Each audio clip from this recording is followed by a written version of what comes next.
عزت کو کم کر رہا ہے، یا آپ کے کسی بھی عمل اور فعل سے اس بات کا ظہور ہوتا ہو کہ آپ اس کے کرنے پر خوش ہیں، اسی لیے آپ اس کا تذکرہ بھی۔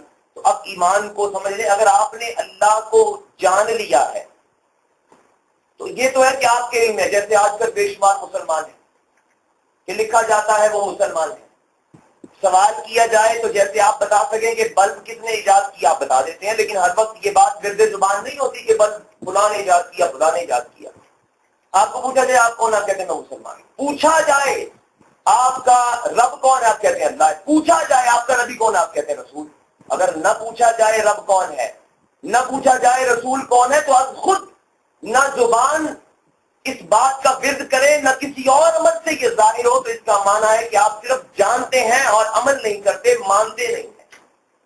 اور اب آپ سمجھیے گا کہ یہ بات مشرکین مکہ اور دنیا کے بدبخت کافروں کو بھی حاصل تھی۔ قرآن کا فیصلہ کیا ہے؟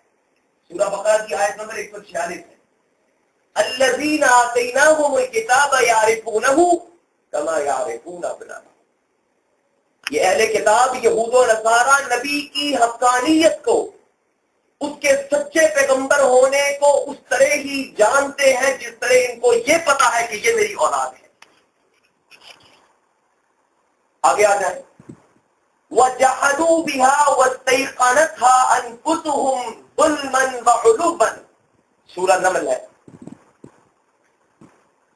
یہ لوگ جو ظلم کی بنیاد پر ہماری آیتوں کے مقابلے میں جھگڑے اور مزاحمت کا رویہ اختیار کرتے ہیں، قرآن کا لفظ ہے بہت اہم ہے، بس 23 قانت تھا